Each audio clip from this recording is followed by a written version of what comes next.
ইয়া আইয়ুহাল্লাযীনা আমানু তাকুল্লাহ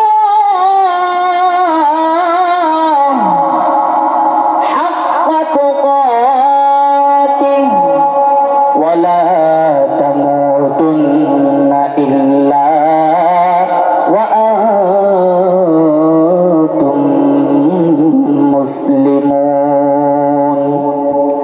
আল্লাহ পাক রব্বুল আলামিন মুহাব্বতের সহিত ইয়া আইয়ুহাল্লাযীনা আমানু তাকুল্লাহা হাক্কা তুকাতিহি মুহাব্বতের সহিত ঈমানদারদেরকে যারা ঈমান এনেছে আল্লাহ পাকের উপর তাদেরকে মুহাব্বতের সহিত ডেকে বলতেছেন, হে ঈমানদারগণ, তোমরা আল্লাহ তাআলাকে ভয় করো, ভয় করার মতো ভয় করো, অর্থাৎ যেভাবে ভয় করা দরকার। আবার বলতেছেন ওয়ালা তামুতুন্না, খবরদার মৃত্যুবরণ করো না, ইল্লা ওয়া আনতুম মুসলিমুন, প্রকৃত মুসলমান হওয়া ছাড়া মৃত্যুবরণ করো না।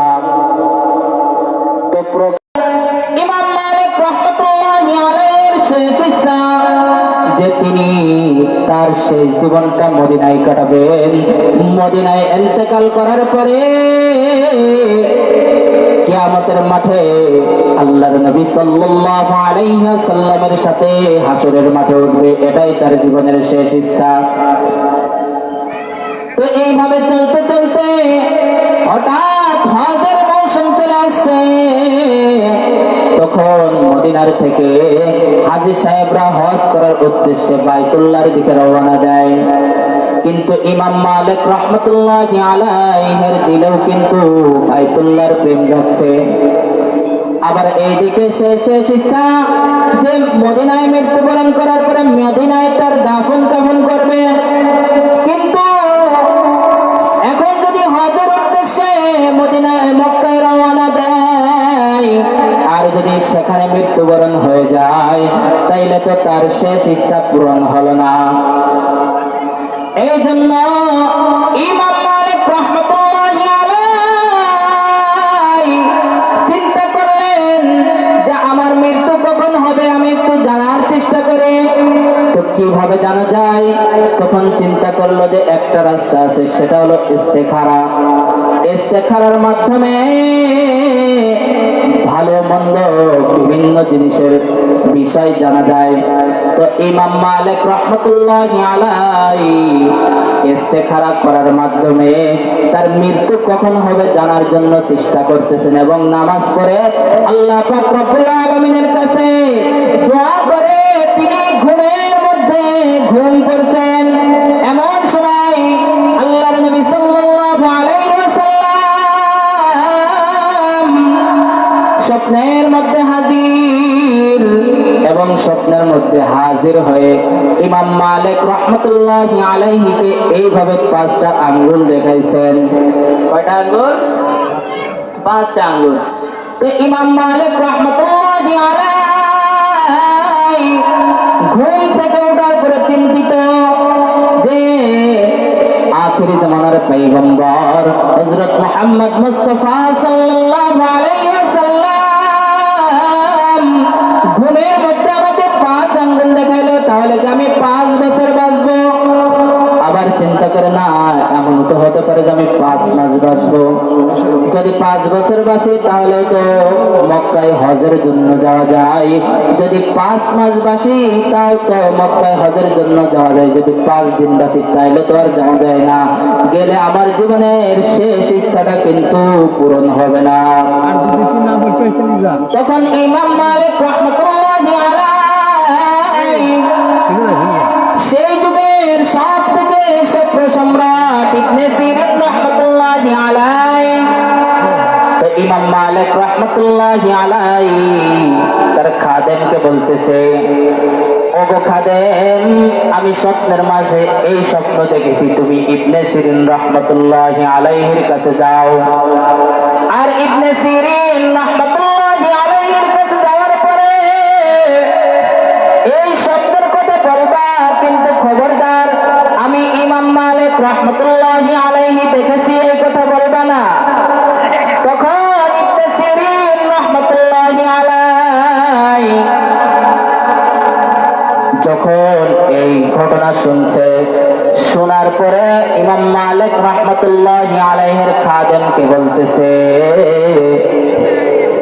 এমন স্বপ্ন এই যুগের ইমাম মালিক রাহমাতুল্লাহি আলাইহি ছাড়া আর কেউ দেখা সম্ভব নয়।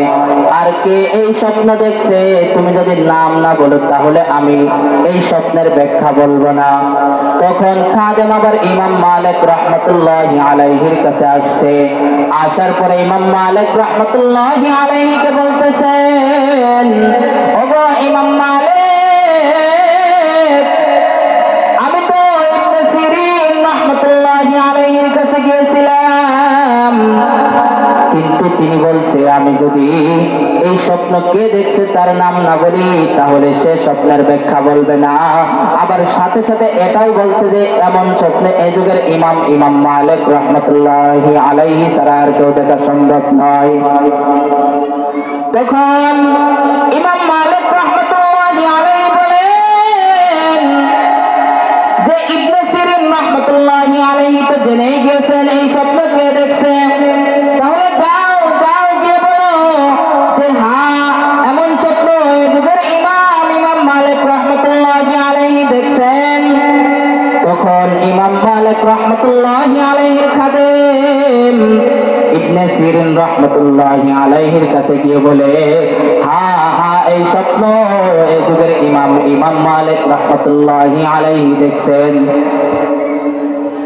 তখন ইবনে সিরিন রাহমাতুল্লাহি আলাইহি বলেন, এই স্বপ্নের ব্যাখ্যা হলো আল্লাহ পাক রব্বুল আলামিন তার নিজের কাছে এমন 5টি জ্ঞান বা এমন 5টি ইলম রেখেছেন যা দুনিয়ার কোন নবী রাসূলকেও দেওয়া হয় নাই, দুনিয়ার কোন মানুষকে দেওয়া হয় নাই, স্বয়ং আল্লাহ পাক রব্বুল আলামিনের কাছেই রেখেছেন। এরপর ইবনে সিরিন রাহমাতুল্লাহি আলাইহি বলেন, ইন্নাল্লাহা ইনদাহু ইলমুস সাআহ, এক নম্বরে আল্লাহ পাক রব্বুল আলামিনের কাছে এমন জ্ঞান রয়েছে যা দুনিয়ার কাউকে দেওয়া হয় নাই। এক নম্বর জ্ঞান হইল কিয়ামত কবে কখন হবে, কিয়ামত কবে কখন হবে এই জ্ঞান একমাত্র কার কাছে রয়েছে? আল্লাহ তাআলার কাছে রয়েছে। আল্লাহ পাক রব্বুল আলামিন দ্বিতীয় নম্বরের যে জ্ঞান কোন মানুষকে দেন নাই, দ্বিতীয় নম্বর জ্ঞান হইল ওয়ায়ুনাজ্জিলু মিনাল গায়স, অর্থাৎ বৃষ্টি আল্লাহ তাআলা বর্ষণ করেন। বৃষ্টি কখন কোথায় হবে একমাত্র আল্লাহ তাআলা ছাড়া দুনিয়ার আর কেউ বলতে পারে না। এখন তো মনে হয় বৈজ্ঞানিকরা বলে যে বৃষ্টি কখন কোথায় হবে, বলে না, শিওর দেখি বলে না, বলে অমুক জায়গায় অমুক এলাকাতে বৃষ্টি হয়ে যেতে পারে, সম্ভাবনা আছে, শিওর দেখি বলতে পারে না। কিছুদিন আগে তো কিয়ামতের কথাও মনে হয় শুনছিলেন, কয়েক বছর আগে, যে কিয়ামত হয়ে যাবে, কিন্তু কিয়ামতের জ্ঞান একমাত্র কার কাছে? আল্লাহ তাআলার কাছে। এবং বৃষ্টি কখন কোথায় হবে এই জ্ঞানটাও কার কাছে? একমাত্র আল্লাহ তাআলার কাছে। এরপর আল্লাহ পাক রব্বুল আলামিন 3 নম্বরে যে জ্ঞানটি তার কাছে রেখেছেন সেটা হলো ওয়ায়ালামু মা ফিল আরহাম। 3 নম্বরে যে জ্ঞান আল্লাহ পাক রব্বুল আলামিনের কাছে রেখেছেন, 3 নম্বর জ্ঞান হইল মায়ের গর্ভের এক কাতরা নাপাক পানি, এক ফোঁটা নাপাক পানি, ওইটা ছেলে নাকি মেয়ে একমাত্র আল্লাহ তাআলা ছাড়া দুনিয়ার আর কেউ কিন্তু কি বলতে পারে না, একমাত্র আল্লাহ তাআলা ছাড়া বলতে পারে না। এখন তো আলটা করলে মনে হয় বোঝা যায় যে ছেলে না মেয়ে হবে, সেটা ওই সময় বোঝা যায় যখন আল্লাহ পাক রব্বুল আলামিন পূর্ণাঙ্গ রেডি করে দেয়, যখন আর কোনো কিছু করার থাকে না, যখন আর কি কোনো কিছু করার থাকে না। যদি আগেই বুঝতে পারতো তাহলে তো কি একজনের আর 7টা মেয়ে হতো না, 10টা ছেলে হতো না। এই জন্য এই জ্ঞান একমাত্র কার কাছে? আল্লাহ পাক রব্বুল আলামিনের কাছে। এরপর আল্লাহ পাক রব্বুল আলামিন 3 নম্বরে 4 নম্বরের যে জ্ঞানটি তার কাছে রেখেছেন, ওয়ামা তাদরি নাফসুম মাযা তাকসিবু গাদা। 4 নম্বরে আল্লাহ পাক রব্বুল আলামিন তার কাছে যে জ্ঞানটি রেখেছেন সেটা হলো আগামীকাল কি উপার্জন করবে অথবা কার রিজিক কখন কোথায় আছে একমাত্র আল্লাহ তাআলা ছাড়া দুনিয়ার আর কেউ কি বলতে পারে না। দেখা যায় এমন সময় আছে বাসার মধ্যে সকাল বেলায় আলু ভর্তা পাকাইছে, সকাল থেকে মনে মনে আসা সকাল বেলায় আর ডাউল আর আলু ভর্তা দিয়ে সকালের নাস্তাটা সারবে। এমন সময় বন্ধু ফোন দিছে, বন্ধু আয় শ্রীপুর বাজারে চল, ওইখানে তোর জন্য বিরিয়ানি আছে, তোর জন্য বিরিয়ানির ব্যবস্থা আছে, ওইখানে গিয়ে চল দুইজন মিলে বিরিয়ানি খাই। ভাবছিল সকাল বেলায় ডাউল আর আলু ভর্তা খাবে, কিন্তু আল্লাহ পাক রব্বুল আলামিন তার রিজিকে লিখে রাখছেন বিরিয়ানি। এই জন্য যে কোনো এক ওসিলায় তাকে শ্রীপুর বাজারে বন্ধুর মাধ্যমে নিয়ে আল্লাহ পাক রব্বুল আলামিন তাকে বিরিয়ানি খাওয়াইছে। এই জন্য 4 নম্বরের জ্ঞান, কার রিজিক কখন কোথায় কি আছে একমাত্র আল্লাহ তাআলা ছাড়া দুনিয়ার কেউ বলতে পারে না। 5 নম্বরে আল্লাহ পাক রব্বুল আলামিন বলেন, ওয়ামা তাদরি নাফসুম বিআই আরদিন তামুত,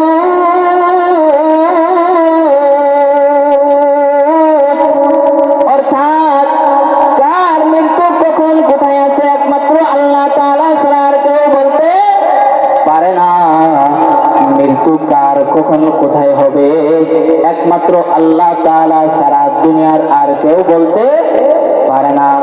এই জন্য ইমাম মালিক রাহমাতুল্লাহি আলাইহি মৃত্যু কখন হবে জানার জন্য চেষ্টা করেছিল, কিন্তু আল্লাহ পাক রব্বুল আলামিন কোরআনের মধ্যে ইরশাদ করে দিয়েছেন যে এই 5টি জ্ঞান একমাত্র আমি আল্লাহ তাআলা ছাড়া দুনিয়ার আর কোন মানুষকে আমি দেই না।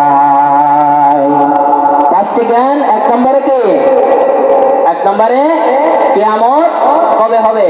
1 নম্বরে কিয়ামত কবে হবে দুনিয়ার কেউ জানে না। 2 নম্বরে বৃষ্টি কখন কোথায় হবে একমাত্র আল্লাহ তাআলা ছাড়া আর কেউ বলতে পারে না।